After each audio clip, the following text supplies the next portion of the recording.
All right. Hello, everyone. We are looking at section 5.2, probability rules. So our learning targets today are give a probability model for a chance process with equally likely outcomes and use it to find the probability of an event. Use basic probability rules, including the complement rule and the addition rule for mutually exclusive events. Use a two-way table or Venn diagram to model a chance process and calculate the probabilities involving two events, and apply the general addition rule to calculate probabilities.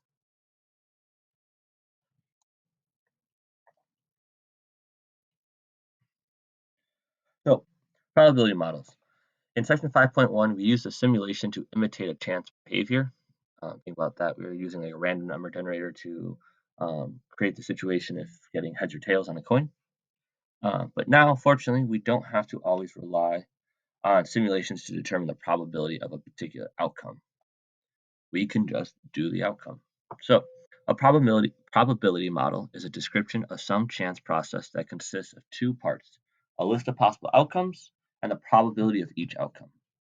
The list of outcomes is called the sample space. So the sample space makes up every possible situation that can come out of the process. Right? And obviously, a sample space can be very simple or very complex. Think about flipping that coin, it's heads or tails. That's your sample space. Very simple, but you can make it more complicated. So here's a probability model, and what you see in front of you is your sample space. So obviously, this is the sample space for rolling two dice. All right, you can get 1 1, 2 1, 3 1, 4 1, 5 1, 6 1, and then every other combination in there. So the sample space has 36 outcomes, right? Each die, there's 6 outcomes. So 6 times 6 is 36 for the number of outcomes.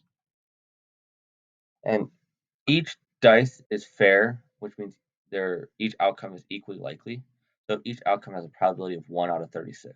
There's a total of 36 options. The probability of getting one of them, since they're all equally likely to happen, is just 1 out of 36. All right. An event is any collection of outcomes from the samples, the sum from some chance process. So, for example, the event A is getting a sum of 5 when two fair dice are rolled. Okay, so how does that happen? Well, there's 4 outcomes, right? You can get a 1 and a 4, a 2 and a 3, a 3 and a 2, and a 4 and a 1. Right, those are the 4 ways, sorry, to get a sum of 5.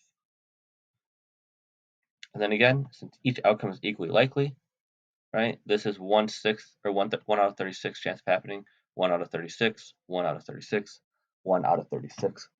So the probability of getting a sum of 5, right? 4 opportunities, all at 1 out of 36. So 4 out of 36. Right? So find the probabilities of equally likely outcomes. So if all outcomes in the sample space are equally likely, the probability that an event A occurs can be found using the formula. And this looks complicated, but it's not too bad. The probability of A, or the event A, equals the number of outcomes in event A divided by the total number of outcomes in the sample space. So, number of outcomes for A over basically possible outcomes. So, here are the rules that all probabilities must obey. All right, there's 4 of them. First, if all outcomes in the sample space are equally likely to occur, the probability of an event A is equal to the number of outcomes in event A over the total number in the sample space, what we just looked at. Number 2, the probability of any event is a number between 0 and 1. Again, 0 meaning that it never happens, and 1 meaning that it guarantees to happen. 3, all possible outcomes together must have probabilities that add up to 1. So if you include every option in the sample space, the probability of that is going to equal 1, or the probability of getting the whole sample space is going to equal 1. And lastly, the probability that an event does not occur is 1 minus the probability the event does occur, which makes sense because if you add up all the possible outcomes, so like A, B, C, D, and that equals 1, well, the probability of not C, so it'd be like probability of A, B, and D, would equal, well, I just moved that probability of C over to the other side. So I have A, B, and D, that's everything not C, is equal to 1 minus that event C. Right? And that is called the complement rule. So the complement rule, this is notation. Because the probability of the complement of A is equal to 1 minus the probability of A. A raised to the C is a complement of A. And it basically means the probability that A does not occur. So if we roll 2 fair dice, what is the probability of that the sum is equal to 6? Well, you have 5 options. You have a 5 and a 1, a 4 and a 2, a 3 and a 3, a 2 and a 4, and a 1 and a 5. All right, so the sum of 6 is 5 over 36. If we roll 2 fair dice, what's the probability that the sum is 5 or 6? So the probability that is the sum of 5 or the probability of 6, well, that would just be the probability of 5 plus the probability of 6. And we found this to be 9 out of 36.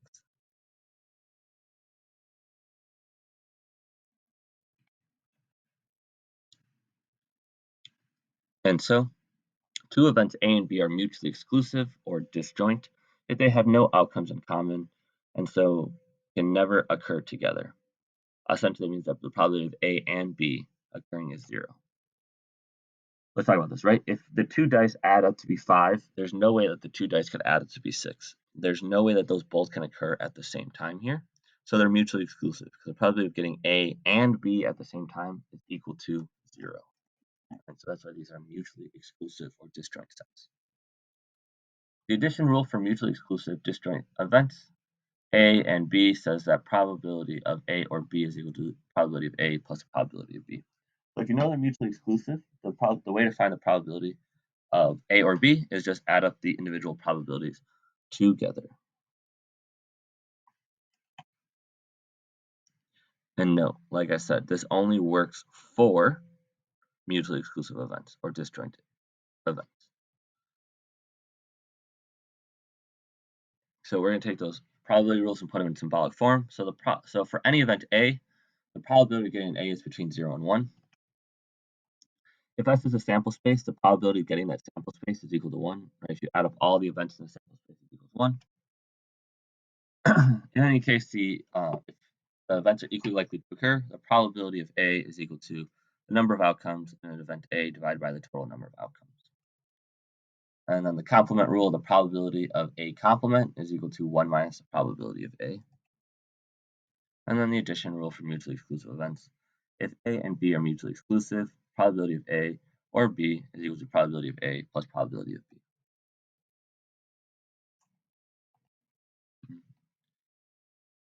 Again, that means that the probability of A and B is equal to 0 here. So, the problem. Suppose you tear open the corner of a bags of M&M milk chocolate candies, pour one candy into your hand and observe the color. According to Mars Inc., the maker of M&Ms, the probability model for a bag from its Cleveland factory is blank. I think I'm missing the data here. So, explain why this is a valid probability model. So these are the candies that we get. So the probability of each outcome is a number between 0 and 1. The sum of the probabilities is 0.2. So these are, for example, not exactly, but like maybe this is brown and blue and green and yellow and orange and red. You add them all together and equals 1. And that makes sense, right? Because that would be taking, if you found all the candies in the bag, right, the probability of that is going to be 1, right, if you took all the candies. So that's all the total candy, or it'd be each event divided by the total number of events, which are going to be the same. So it would be 1. B, find the probability that you don't get a blue M&M. So probably that means a blue complement. I want everything but blue. So I could do 1 minus the probability of blue. So now blue is equal to 1 minus probability of blue, which is 1 minus 0.207. So the probability of not getting blue is 0.79. And then what is the probability that you get an orange or a brown M&M? So it'd be probability of orange plus probability of brown. Probability of orange is 0.205 and probability of brown is 0.125. You add them together. Now, this, if you're taking notes, this is the notation that is best for the AP exam. Write it out in words, right? Then you break down the formula. So probability of orange or brown, well, we know that they're mutually exclusive, so we can just add them individually. Then actually substitute them in and then add. Because if you go from this step to here or this step to your answer, you don't show that you understand the formula you're using.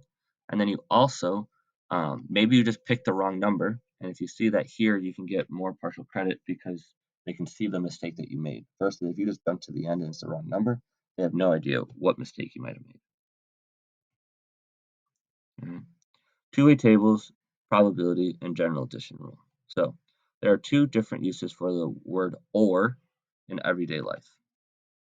When you are asked if you want soup or salad, the waiter wants you to choose one or the other, but not both. Right? Think about going to Olive Garden, you get soup or salad. However, if you order coffee, you are asked if you want cream or sugar, and here it's okay to ask for both. Right? You could have cream, or you could have sugar, or you could have cream and sugar, and no one would think twice. So in math, the probability of A or B means you can have both. All right, it means one or the other or both. So we're in that cream or sugar category when we're talking a probability. When you're trying to find probability involving two events, like probability of A or B, a two-way table can display the same sample space in a way that makes probability calculations a little bit easier. So here's our situation. Students in a college statistics class want to find out how common it is for young adults to have their ears pierced.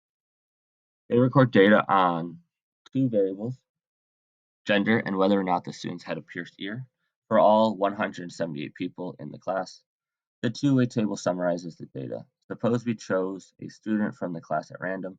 Define event A as getting a male student and event B as getting a student with a pierced ear. So to find probability of B. So B is a student with a pierced ear. So I'm going to look at my two-way table. Pierced ear, yes, that would mean 103. That's the total number of people with pierced ears divided by the total number of people. So 103 divided by 179, 78.579. Okay. B, find the probability A and B, interpret this value in context. So that would be the probability of A and B at the same time. So that's the events of getting a male student and their ears pierced. So if they're male and have their ear pierced, well, there's 19 options there. Divide by the total number, so 19 over 178, or 10.7%, or 0.107. And then to interpret it, there's about an 11% chance that a randomly selected student from this class is male and has a pierced ear. And then lastly, find probability of A or B. So this one might be a little bit tricky. But probability of A or B is probability of male or pierced ear. So if you're male, right, that is either 71 plus 19. And then if you have pierced ears, right, that's 19 and 84. However, you've already counted this 19, so we don't need to double count it. We're only going to count 84. All right. And when you add those together and divide by 178, you get 0.978. So let's break that down a little bit more. Part C of the example reveals an important fact about finding the probability of A or B. We can't use the addition rule for mutually exclusive events unless events A and B have no outcomes in common. But here, they do have things in common, right? They are male and, yes, pierced ear. Right? There's 19 that fall in common here, actually. And so we can't use that mutually exclusive events. So we can fix the double counting, right? Because if we just counted 90 plus 103, first of all, that would be bigger than my sample size of 178. That's how you know that you're wrong. And second, the reason why it is because if you include 90, right, probability of A, which is male, plus probability of B, which is pierced ear, 90 plus 103. The problem here is that the way you get 90 is 19 plus 70, 71. And the way to get 103 is 84 plus 19. So you double counted this 19 twice. And we do not want to do that. So what you can do is you can do that, right? Find 90, find the probability of A plus probability of B. However, we're always going to have this overlap, so we're going to subtract it away. So you do 90 plus 103 minus 19. Right? And then obviously it's all over 178. They all have the same sample size here. So if A and B are any two events resulting from some chance process, the general addition rule says probability of A or B is equal to probability of A plus probability of B minus probability of A and B. Right? I would worry more about remembering this formula than one for mutually exclusive, because if you remember this one, you can do the mutually exclusive event, because mutually exclusive has the probability of A and B. That's 0. That's the definition of mutually exclusive. So that's where it comes from. It's probability of A plus probability of B minus 0, because they're mutually exclusive, and that's where you get that formula. But this one is obviously more important. If you can remember this one, you'll be better off.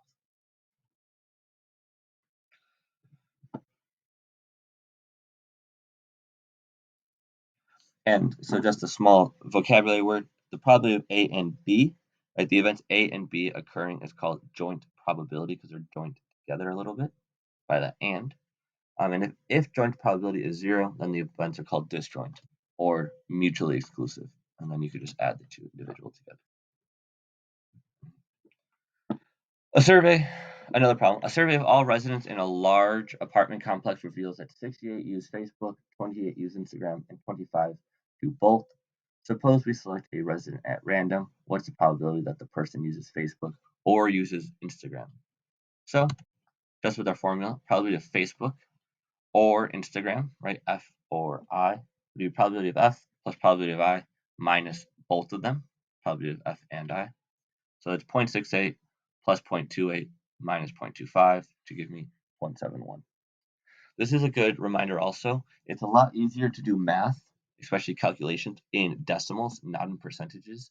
But we often want to turn our percentages into decimals if we're going to have to do math associated with it, just as a warning. Okay.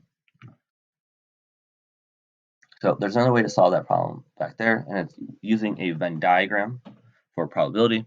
So a Venn diagram consists of one or more circles surrounded by a rectangle. Each circle represents an event, so the number of circles equals the number of events occurring. The region inside the rectangle represents the sample space of that process. So here's our situation, male, female, deer, steer, yes or no. So I have two circles. Well, first I have my rectangle, which has my sample space. Then I have two circles. The left one is probability of A, who is a male, and B is pure steer. And then where they overlap is male and pure steer. This is male and pure steer. Okay. So the way you need to sort this out is always better to start with the middle number first. So male and pure steer, we know there's 19 of them.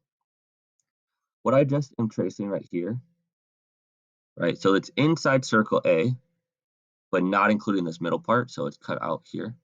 That's the probability of male and not pure steer, all right? Because inside the circle is telling you that they are pure steer. So those would be 71. Then on the flip side, right, 19 is still in the middle because that's yes and that is pierced ear and male. So here's this pierced ear, which is pierced ear non-males, which is going to be 84. And then outside of the Venn diagram, inside the rectangle is always the remainder of the sample space, whatever we didn't include in our chance process. Here there's 4 people, they were female and no, we didn't include them anywhere. So they get put outside of the sample space.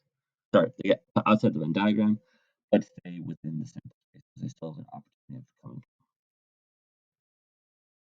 All right. So just to look, another way to do vocabulary words, male and pure steer, that's the middle part. We call it the intersection of two circles. Inside circle A, but outside circle B, that would be what I'm about to choose here. Coming around and doing this like moon opening to the right. And that's male and pure steer. And then similar the other way, moon opening to the left would be female and pure steer. And then outside both circles is female and no pure steers.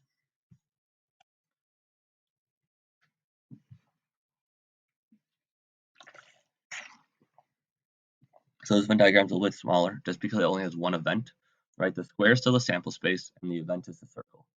So we have my sample space is made up of my event and not my event.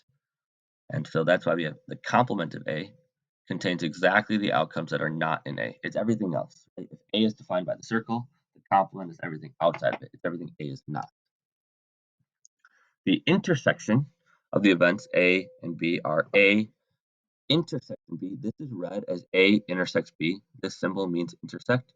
So it's A intersect B. It's a set of all outcomes from both events A and B.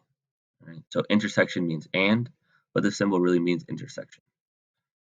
And lastly, the union of events A and B is A, and then we call it union B. I know it's a U, but it's really A union B, is the set of all outcomes in either A or B. Remember, it's A, B, or both.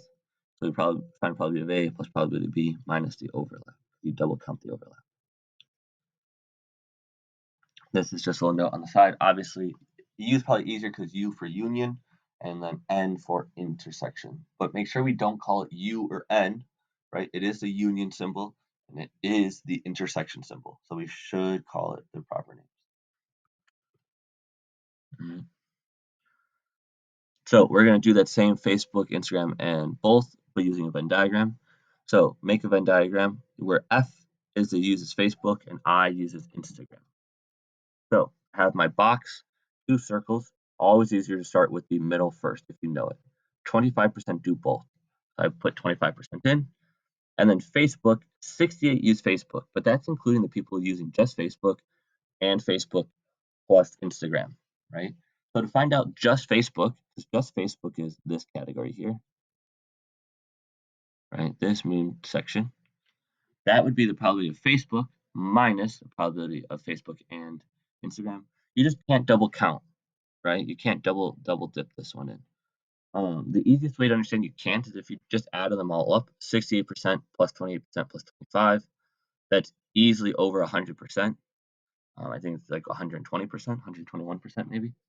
So you can't just add them all. Well, if you add them all together, right, it should equal 1, but it's more than 1. So there has to be a problem here, and that's that you can't double dip. So to find what goes inside Facebook, it would be all of Facebook minus both. So 68 minus 25 gives me 43. Instagram is 28 minus 25% gives me 0.03. And then once you have the circles filled out, then you can find the complement or the part outside of the samples or inside the sample space outside of the events. That is going to be the complement or just like the leftover counts essentially. So there are 29% of people who don't have Facebook or Instagram in the large apartment complex. Mhm. So then it says find the probability that the person uses neither Facebook nor Instagram. So they're not in circle A and not in circle B. Well, that's just exactly outside the circle. Right? Outside the circle is inside the sample space. That's going to be 0.92. Probably have no Facebook and no Instagram is 0.92. And that is it for this section. So here are those learning targets to wrap up with. Hope you learned something.